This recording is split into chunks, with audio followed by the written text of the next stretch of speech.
Meus amigos e minhas amigas, bem-vindos a todos e a todas ao canal do Instituto de Economia da UFRJ. Eu sou Ronaldo Vicário e esse é o Curto Circuito, que é um programa do Grupo de Economia da Energia do Instituto. Eu gostaria de conversar com vocês hoje sobre um tema, a portabilidade elétrica. Bom, o que vem a ser essa portabilidade, né? O que vem a ser esse tema, né? A portabilidade é o direito do consumidor escolher o seu ofertante de energia elétrica. Ou seja, é o direito do consumidor escolher de quem é que ele vai comprar a energia elétrica que ele vai consumir.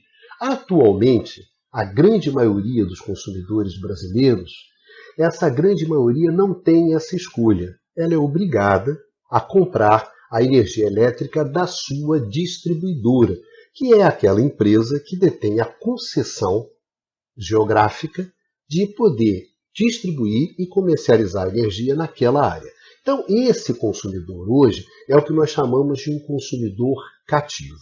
A portabilidade mudaria essa situação e daria a esse consumidor o direito dele escolher o seu vendedor de energia elétrica, assim como já acontece na telefonia móvel, onde você pode escolher a operadora do seu celular. Enfim, essa é a ideia da portabilidade. Bom, por que eu quero discutir isso com vocês?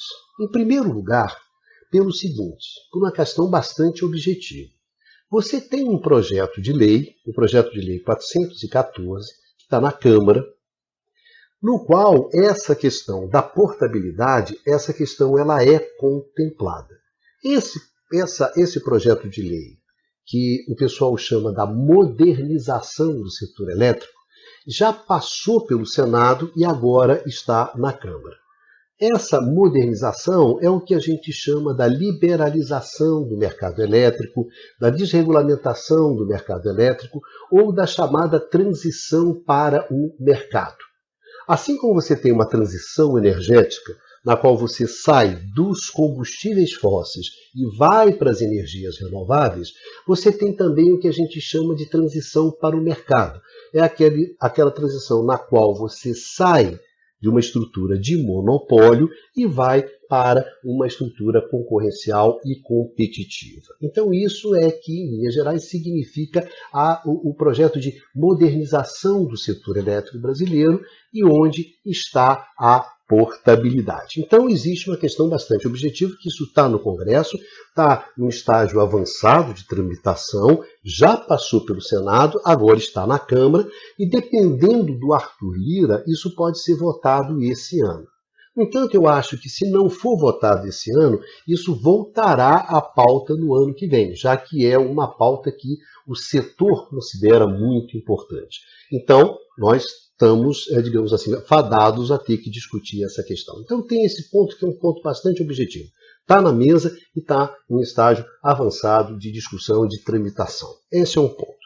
O segundo ponto é o seguinte, e tem muito a ver com aquilo que a gente discutiu no programa passado.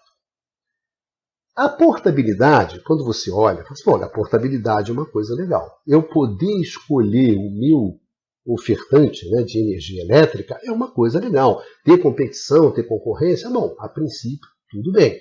Mas o que acontece? Acontece o seguinte, você chegar no balcão do botequim e poder escolher, o que implica isso? Implica que esse botequim, que antes não oferecia para você o direito de escolher, esse botequim vai ter que mudar. Ou seja, aquele botequim que te dá a escolha e aquele botequim que não te dá a escolha são botequins diferentes. Nós estamos falando de um outro botequim. Então isso significa o quê? Que o setor elétrico brasileiro ele vai mudar. Para você te dar essa opção de escolha, esse botequim tem que mudar. Esse setor elétrico tem que mudar. Ou seja, para você dar o direito de escolha para o consumidor, significa que a estrutura de mercado do elétrico, né, a estrutura do mercado elétrico, essa estrutura ela tem que modificar. A gente sempre imagina assim, simplesmente, né? Ah, eu tenho uma tela do computador. É como se você olhasse a tela. Eu posso ter uma tela que seja mais amigável, mais interativa, mas não é uma coisa que para ali na tela, né? Para ter essa interatividade, você vai ter que mudar os aplicativos e muitas vezes você vai ter que mudar a própria máquina, né? O próprio computador. Então, é sobre isso que eu queria conversar com vocês, né? No setor elétrico, como a gente conversou da vez passada, o setor elétrico ele é um setor complexo, é um setor onde é difícil de você avaliar quais são os impactos das ações econômicas, técnicas e políticas dos agentes dentro desse sistema, qual é o impacto que isso tem. Por isso que ele é um setor complexo. Então a gente sempre tem que avaliar com cuidado. Por quê? Porque no setor elétrico, muitas vezes, as coisas não são aquilo que elas aparentam ser. E eu acho que nesse caso específico da portabilidade, é um caso típico desse mas não é bem o que parece. Então vamos olhar com calma essa questão. Então esse é o segundo ponto. É complexo, vale a pena olhar com cuidado. O terceiro ponto que eu acho importante, que é o seguinte. Existem interesses muito grandes em torno dessa modernização do setor elétrico. São interesses que são muito pesados. Interesses que se moveram fortemente após 2016, após o golpe, em torno de dois movimentos essenciais. Um é esse, a modernização, a liberalização, a desregulamentação do setor do mercado elétrico, aonde você encontra a portabilidade. E o outro é a privatização da Eletrobras. Nós não vamos falar sobre a privatização. Hoje vamos nos concentrar aqui nessa questão da modernização, da liberalização, que tem a ver com a portabilidade. Mas são interesses muito fortes e que atuam sobre o setor. Então a gente sempre deve olhar esses movimentos com atenção. Principalmente nesse momento, no caso brasileiro, onde você tem uma fragilização das instituições que é muito grande e onde você tem um movimento muito forte na direção de avançar sobre ativos estatais, avançar sobre os direitos, um movimento que o meu grande amigo Eduardo Costa Pinto chama de o movimento do desmanche, né? De desmanchar esse país como nós o conhecemos e construir uma outra coisa que aparentemente não me parece ser uma coisa muito boa. Então, como essa questão ela está dentro desse movimento geral, vamos dar uma olhada nessa questão. Eu acho que esses três pontos, a questão do concreto, já está lá, está na boca de ser aprovado, de ser complexo, vale a pena olhar isso com cuidado. O terceiro, tem muito cachorro grande em torno disso, então esse negócio você tem que tomar cuidado com isso. Eu acho que é uma boa razão para a gente olhar com cuidado. Olhando com cuidado, olhando com atenção isso, tem alguns pontos que eu queria chamar a atenção de vocês. Primeiro deles, liberalização de mercado, introdução da competição no setor elétrico, dar ao consumidor o seu direito, o direito de escolher, não é um movimento novo, não é um movimento original no setor. Essa é uma agenda, para vocês terem uma ideia, é uma agenda que está na mesa do setor elétrico há 30, 40 anos. É uma agenda, a transição para o mercado, onde está a questão da portabilidade. Vamos combinar assim, quando eu estou falando sobre a transição do mercado, quando eu estou falando sobre liberalização, eu estou falando exatamente sobre, nesse bolão é que está a portabilidade, que está a escolha do consumidor. Essa transição para o mercado, ela é uma agenda que foi concebida nos anos 70 e 80 para dar uma resposta a um determinado conjunto de problemas que o setor estava vivendo naquele momento. Então ela é uma agenda velha, ela não é uma agenda nova. Ela foi concebida ali nos anos 70, nos anos 80, ela é implementada muito fortemente nos anos 90, e depois disso você tem um refluxo. Você tem um refluxo dessa agenda que deixa de ser a agenda, ou seja, as famosas reformas liberais do setor elétrico, essas reformas elas deixaram de ser a grande agenda e foram substituídas por outras agendas ao longo desses 30 anos. Em primeiro lugar, em função de problemas que essa agenda da transição para o mercado tinha, e problemas que ficaram muito claros ali no início dos anos 2000, racionamento no Brasil, racionamento na Califórnia, grandes blackouts nos Estados Unidos, na Europa. Esses eventos deixaram claro que essa era uma agenda problemática. Então houve um refluxo dessa agenda, um refluxo muito marcado nos Estados Unidos, na Europa menos, seguiu-se mais um pouco nessa agenda, mas o que importa não era simplesmente a questão dos problemas que a agenda tinha, ela não entregava aquilo que ela prometia. Problemas que foi substituído por outras agendas. E a agenda mais importante é a agenda da transição energética e é a agenda na direção dos renováveis. De acordo com o primeiro programa dessa série, do curto-circuito, que a gente conversou. Então, essa é uma agenda que a gente conhece. É uma agenda que a gente tem uma certa experiência, que a gente pode falar sobre quais são suas grandes dificuldades, etc. Então, tudo bem, eu me sinto bastante à vontade em conversar sobre isso, que eu não sei muitas vezes se é útil, mas, enfim, podemos discutir essa agenda. Se você me perguntasse assim, qual é o ponto mais importante que a gente tem dessa experiência que a gente teve ao longo desses 30 anos, eu diria o seguinte, olha, a transição para o mercado, a liberalização do mercado, é um processo que é um processo difícil. Não é um processo que é muito simples. Né? E por que isso? Gente, o mercado elétrico, embora você possa dizer o que você quiser sobre ele não é um mercado igual aos outros mercados. Não é um mercado como os outros. E a energia elétrica também não é uma mercadoria como as outras. Então, a primeira coisa, tentar tratar esse mercado e esse produto como fossem iguais aos outros, esse é o primeiro grande erro que você pode cometer. Não é isso. Portanto, quando você vai falar assim, eu vou mudar o meu botequim, tá certo. Eu vou perguntar o que significa mudar o seu botequim quando você fala sobre o setor elétrico? Em primeiro lugar, uma questão que você tem que ter muito claro na sua cabeça. É o seguinte, o mercado elétrico é uma construção institucional. O que significa quando você fala assim, o mercado elétrico é uma construção institucional? O que eu estou falando é muito simples. Ele é construído, esse mercado ele é construído a partir das regras, das normas, dos procedimentos, das rotinas, das organizações que você vai desenhando. Você primeiro define tudo isso e depois você bota para funcionar. Isso aqui não é um mercado que já existe e você chega lá e, bem, agora eu vou regularizar isso aqui, eu vou regular isso aqui. Isso aqui pode, isso aqui não pode, eu sanciono determinadas coisas e outras não. Não. O mercado elétrico ele não preexiste. Você desenha ele na prancheta, depois ele sai para a prancheta, vai para a vida real e ali você vai ver o que vai funcionar, o que não vai funcionar, volta para a prancheta e assim vai, num processo de tentativa e erro.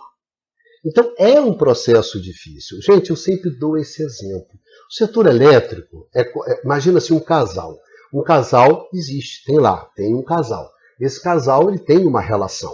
Aí, de repente, o Estado vem e regula essa relação. Mas essa relação já existe. Então eu chego lá e digo, isso aqui pode, isso aqui não pode, isso aqui eu sanciono, isso aqui eu não sanciono. O mercado elétrico é um casal que não existe. É um casal que você vai criar, que você vai desenhar na sua prancheta. Isso é uma coisa extremamente difícil, muito difícil. Desenhar mercados elétricos não é uma coisa simples. E lembre-se, uma coisa que a gente discutiu no programa passado é que o mercado elétrico, o que caracterizava um sistema elétrico? Vocês lembram? A interdependência, a complexidade, a imprevisibilidade. Então, esse conjunto, principalmente a complexidade, a imprevisibilidade, gera a necessidade do quê? Da coordenação.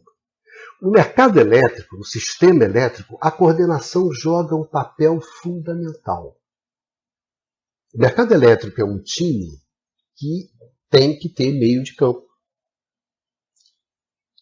tem que ter aquele meio de campo que coordena o jogo. O mercado elétrico não pode ser no bicão, não pode ser na ligação direta. Isso não funciona no mercado elétrico. Então você precisa de coordenação. Você precisa desenhar mecanismos de coordenação, espaços de coordenação. Esse, sem zero de dúvida, é o maior desafio que você tem no setor elétrico. Quando é que o setor elétrico capota? Ele capota quando você perde a capacidade de coordenação. Aí o setor capota. Então você está se propondo que você vai desenhar mecanismos de coordenação. Você está incentivos, penalidades, enfim, de tal maneira que esse sistema, que esse mercado, que esse setor, ele tenha condições de operar com confiabilidade e com segurança e tenha condições também o quê? De se expandir. Ou seja, tem que ter condições de você tomar as decisões de curto prazo e também os investimentos, que é fundamental para manter a integridade disso. Então, esse processo é um processo bastante difícil.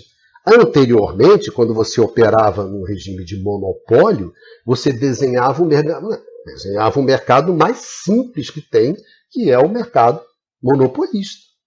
Então, funcionando em termos de monopólio, era um desenho, era um desafio mais simples. Quando você fala assim, não, agora eu vou desenhar um mercado competitivo e concorrencial, o que aconteceu?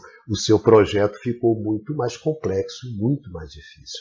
Então essa é a grande dificuldade quando você fala sobre desenhar, construir mercados elétricos, introduzir concorrência, introduzir competição, dar direito de escolha. Bom, como é que você desenha isso? Isso não é simples. Então, é um processo muito difícil, é um processo em aberto, no qual você vai tentando, né? É tentativa e erro mesmo. Você senta, desenha na prancheta, bota o mercado para funcionar, dá confusão, você volta. Agora, não é tão simples, né? Você desenha o mercado, depois você tem que ir no poder legislativo para aprovar essas regras, essas normas, aprovar esse modelo institucional, depois o judiciário tem que sancionar, você tem que ir para o jogo, isso tem que funcionar, aí vem as pressões, aí volta a legislar. Olha o tamanho da encrenca.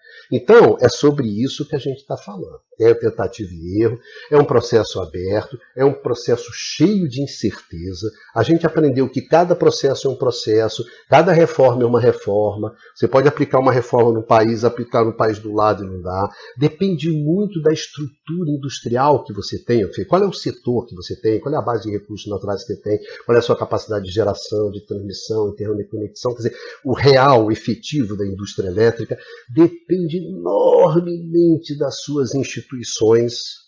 Então, olha só, olha o tamanho da encrenca que você está querendo simplesmente chegar ali no balcão do botequim. Ah, eu quero isso, eu quero aquilo. Não, para você fazer eu quero isso, aquilo, tem um mundo que vai atrás de você e é um mundo bastante complicado.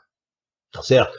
Então, quando a gente fala sobre esses processos, é um processo incerto, aberto, não tem garantia de sucesso, é um processo muito difícil. E associado a isso, você tem os custos. Você tem custo? Tem. Você tem o primeiro grande custo que você tem é o custo institucional. Olha só, para pensar. Você tem que fazer regras, normas, procedimentos, fazer todas essas negociações, vai e volta, sobe e desce. Olha a quantidade de recursos que você tem que mobilizar para fazer isso. Então, os custos institucionais são muito pesados. As instituições são muito exigidas nesse processo. Você tem que ter boas instituições para você levar isso a cabo.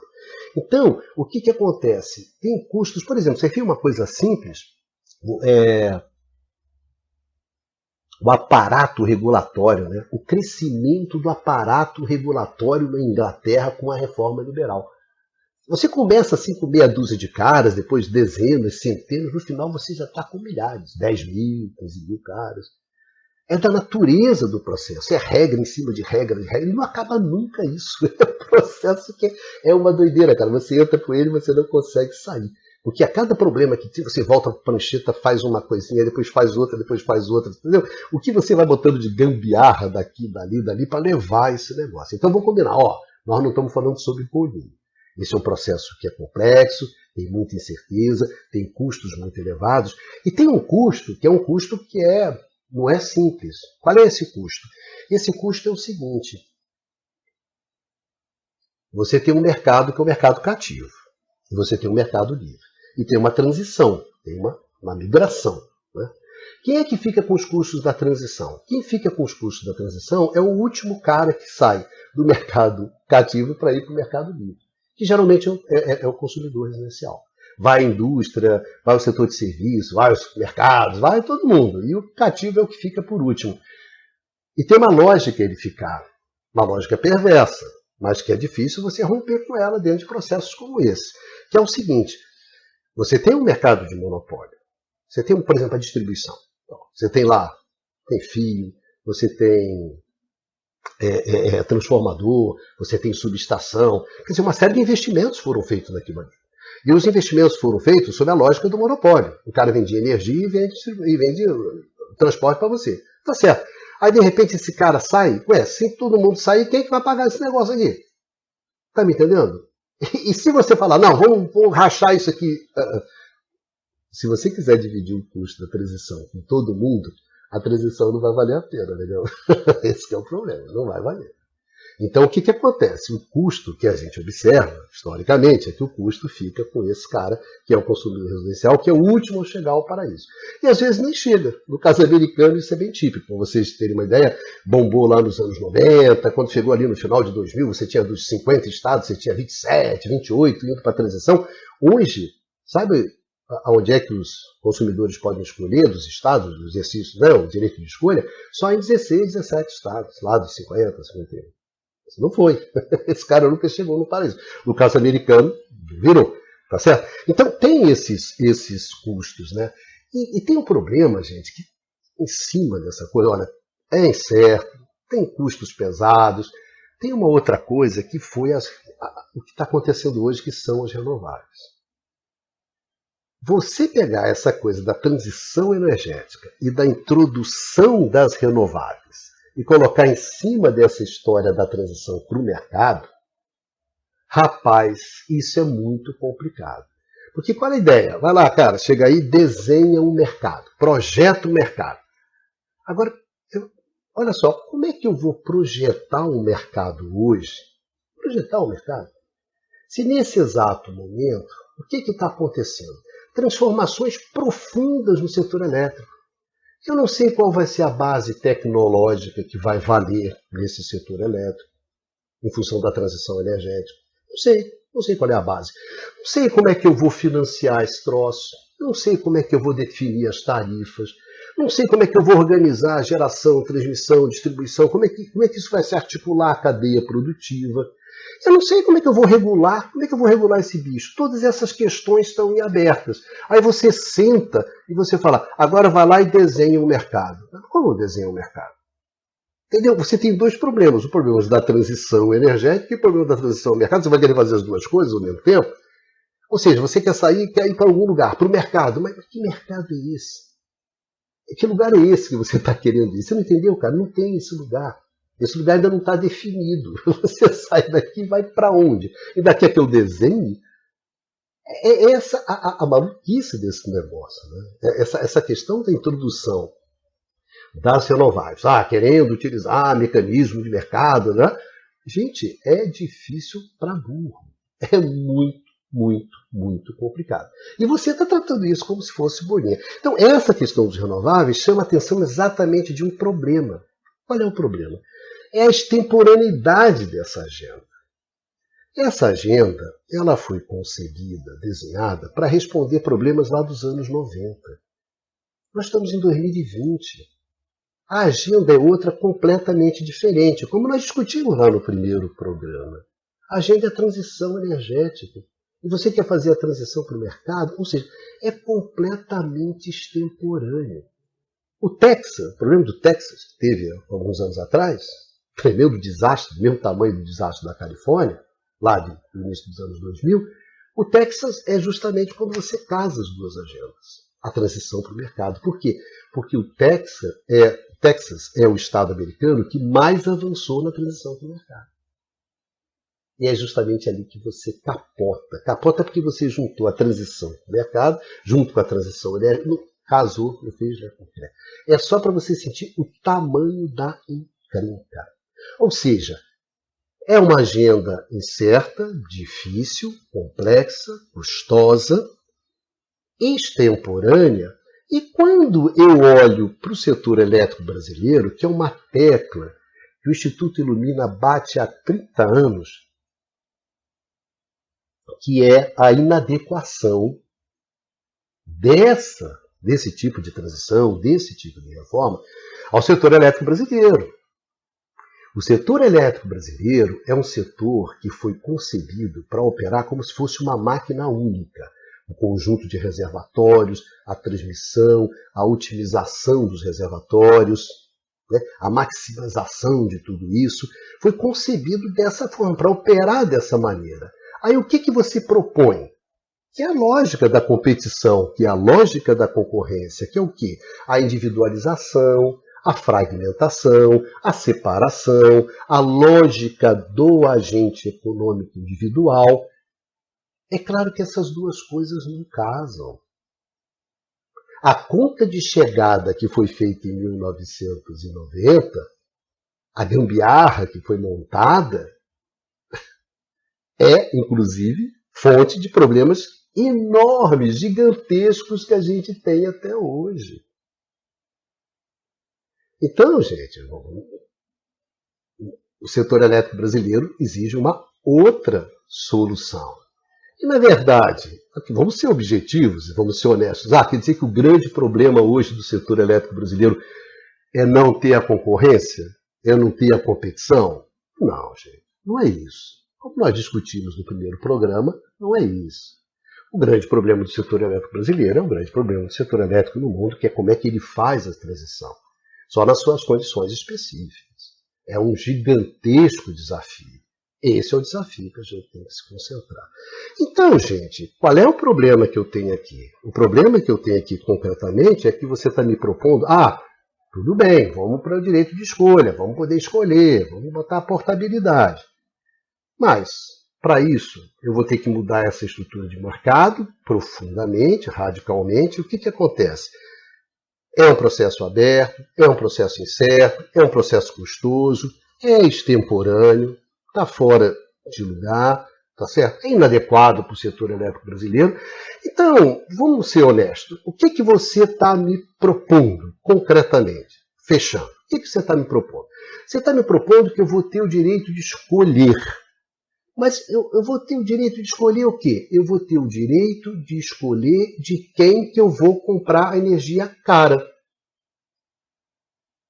É isso que você está me propondo. Legal. Eu vou ter o direito de quem é que eu vou escolher, de quem é que eu vou comprar a energia cara. É esse o direito que está sendo dado. Essa é a agenda do setor elétrico brasileiro? Não. A agenda do setor elétrico brasileiro é como é que eu posso fornecer uma energia barata, acessível para a população e acessível para a economia brasileira. Essa que é a questão. Essa que é a questão fundamental. Você quer me oferecer o direito de eu escolher energia? Quer dizer que eu posso escolher de quem que eu vou comprar a energia cara. Qual é, cara? Não é essa a questão. Não é essa a questão. E você vende isso como se fosse o suprassumo? O último biscoito do pacote? Não, não é isso. Agora, vamos ser sinceros. Por que essa questão está sendo colocada? Ok? Por que a coisa está sendo colocada dessa maneira? É porque existem muitos interesses. E aí a gente chega, eu acho que no final. Essa é uma questão que sempre esteve presente no setor nos últimos 30, 40 anos.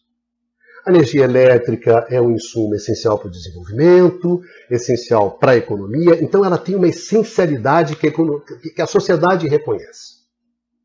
Como é que o setor fez com relação a isso? Olha, então esse aqui não é um mercado como outro qualquer, esse é um mercado que eu vou regular. Eu vou regular esse mercado. Porque esse bem é muito essencial e esse mercado tem determinadas características que não permite que eu trate ele como se fosse um mercado como outro qualquer. Isso nos anos 30. Isso é os anos 30, é o Roosevelt nos Estados Unidos. Ali você define esse padrão.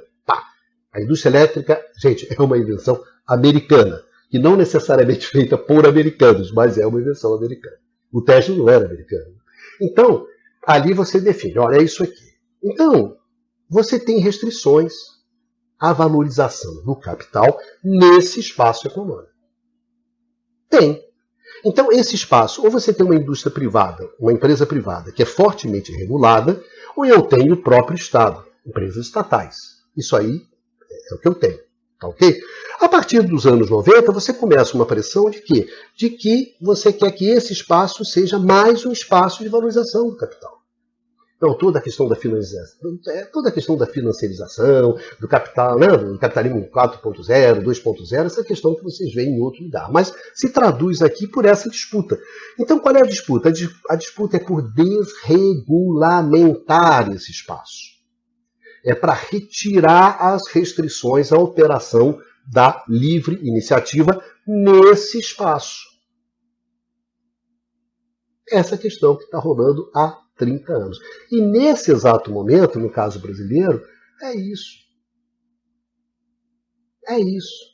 Só que o cara coloca, aí desembarca. Olha só quem está desembarcando. Quem é que está desembarcando, digamos assim, nesse espaço?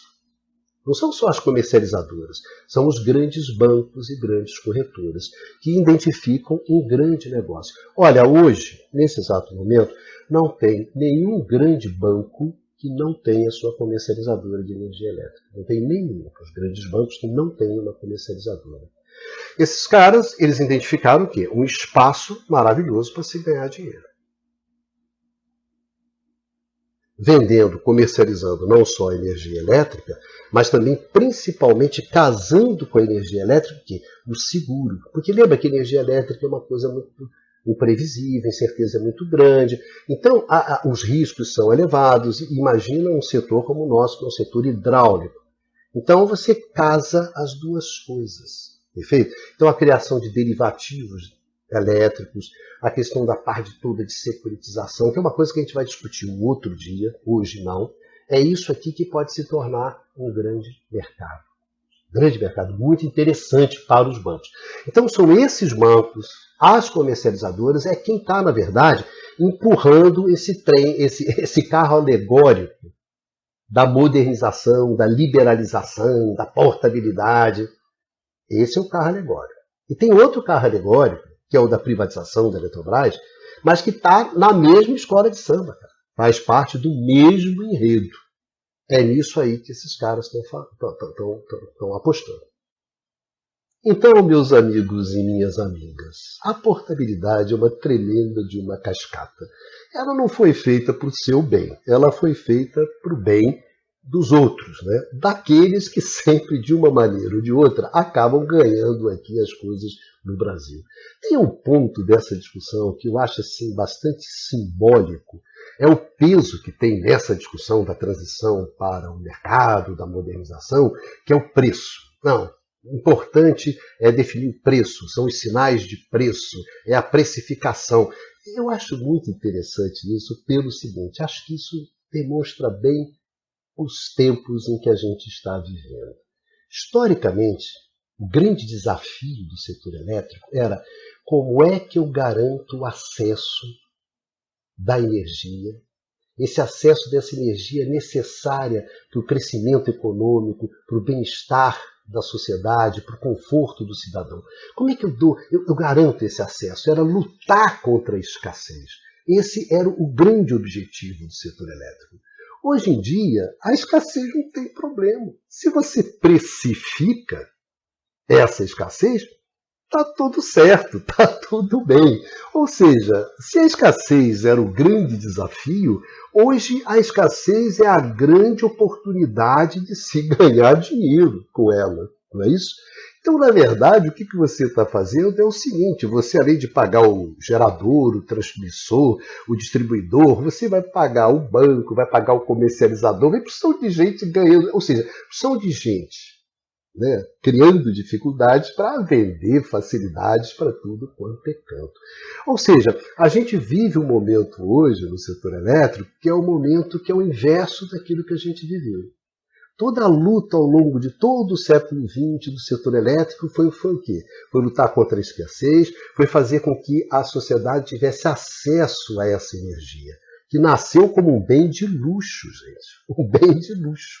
E foi se transformando de tal forma a a conseguir e colocar à disposição da sociedade esse bem, essa energia tão essencial para a vida das pessoas. Hoje a gente vive um movimento inverso. Hoje a gente vai justamente o quê?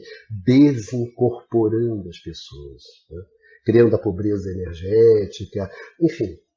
Esse é o momento. A famosa portabilidade é apenas um momento dessa trajetória extremamente perversa que eu observo, que vai caminhando nessa direção. Então a gente está vivendo o quê? Uma gourmetização da energia elétrica. É isso. A energia elétrica gourmet, que é essa que você pode escolher, ora precifica no pau, mas que as pessoas não têm acesso. Simplesmente não têm acesso.